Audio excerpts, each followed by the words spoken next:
damai di hati. Assalamualaikum warahmatullahi wabarakatuh. Om Swastiastu, Om Namo Buddhaya, salam kebajikan. Perkenalkan, nama saya Trivena Nela Tambayo dengan NIM 2014-2011089. Saya adalah mahasiswa aktif di Universitas Pembangunan Indonesia Manado, Fakultas Keperawatan dengan program studi ilmu keperawatan kelas A2 semester 3. Video ini dibuat untuk memenuhi ujian akhir semester dari mata kuliah Keperawatan Maternitas 1 dengan dosen pengampu Nurse Fania Tampilang Escape MKes. Dan dalam video ini saya akan memuat materi mengenai fisiologi postpartum dan asuhan keperawatan dari postpartum. Postpartum atau masa nifas adalah masa pulih kembali seperti sebelum hamil, mulai dari persalinan selesai sampai alat-alat kandungan kembali seperti sebelum hamil. Lama masa nifas yaitu 6-8 minggu. Fisiologis postpartum diantaranya yang pertama, sistem reproduksi yang terdiri dari uterus, serviks, vagina. Yang kedua, sistem endokrin yang terdiri dari hormon plasenta, hormon hipofisis, dan fungsi ovarium. Yang ketiga, sistem urinarius yang terdiri dari komponen urin, diuresis pascapartum, uretra, dan kandung kemih. Yang keempat, sistem cerna yang terdiri dari nafsu makan, motilitas, dan defekasi payudara. Yang kelima, sistem kardiovaskuler yang terdiri dari volume darah dan curah jantung. Yang keenam, sistem neurologi. Yang ketujuh, sistem muskuloskeletal. Dan yang terakhir, sistem integumen. Adaptasi fisiologis ibu setelah persalinan, perubahan fisiologis yang terjadi sangat jelas, walaupun dianggap normal, di mana proses-proses pada kehamilan berjalan terbalik. Dalam asuhan keperawatan postpartum diliputi oleh yang pertama pengkajian, yang merupakan langkah pertama dalam proses keperawatan dengan mengumpulkan data-data yang akurat dari klien sehingga akan diketahui berbagai permasalahan yang ada. Dalam pengkajian ada data subjektif yang berisikan tentang nama, umur, agama, suku bangsa, pendidikan, pekerjaan, dan alamat. Kemudian tentukan keluhan utama untuk mengetahui masalah yang dihadapi yang berkaitan dengan masa nifas.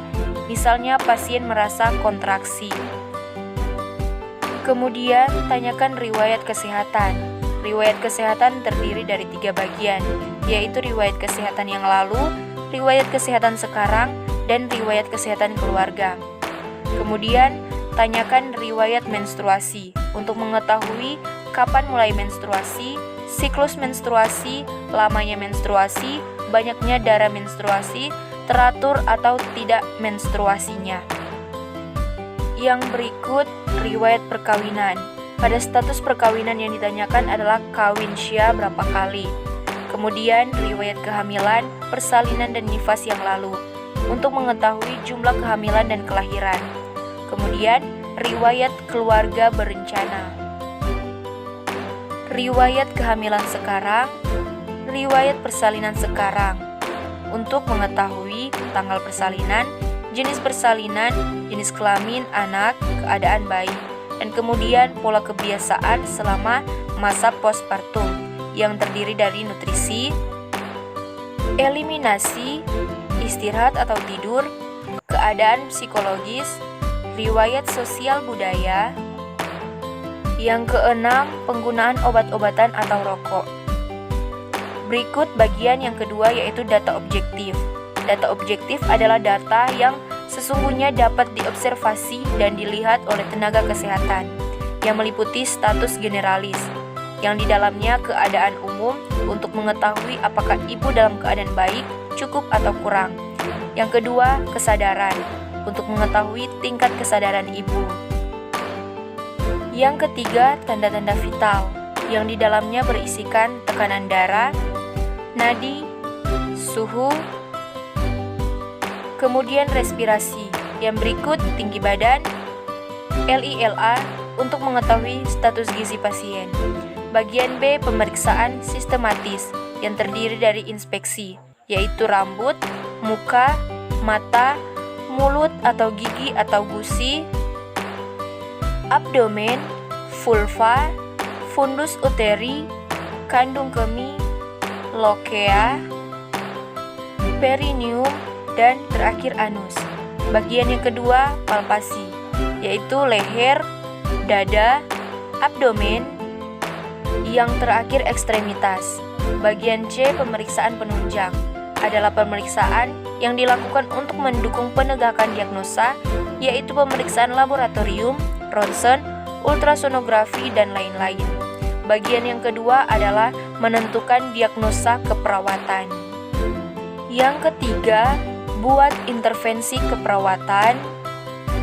Yang keempat, implementasi keperawatan, yang merupakan langkah keempat dalam tahap proses keperawatan dengan melaksanakan berbagai strategi keperawatan yang telah direncanakan dalam rencana tindakan keperawatan. Kemudian yang terakhir, evaluasi, yang merupakan langkah paling terakhir dari proses keperawatan dengan cara melakukan identifikasi sejauh mana tujuan dari rencana keperawatan tercapai atau tidak. Oke, sekian video dari saya yang berisikan materi, kiranya boleh bermanfaat bagi semua pihak yang sudah menonton. Buat teman-teman yang akan lulus di tahun ajaran 2022-2023 ini dan rindu untuk masuk ke jenjang yang lebih tinggi atau perguruan tinggi dan bingung untuk mau kuliah di mana, mau ambil fakultas apa, jurusan apa, ayo bergabung bersama dengan kami di Universitas Pembangunan Indonesia Manado. Kampus kami menyediakan 6 fakultas dan 8 program studi. Salah satunya adalah Fakultas Keperawatan. Universitas Pembangunan Indonesia Manado akan menjadikan seorang sarjana-sarjana yang profesional, kreatif, dan inovatif dalam segala bidang tertentu yang diambil. Demikian video dari saya, shalom dan terima kasih.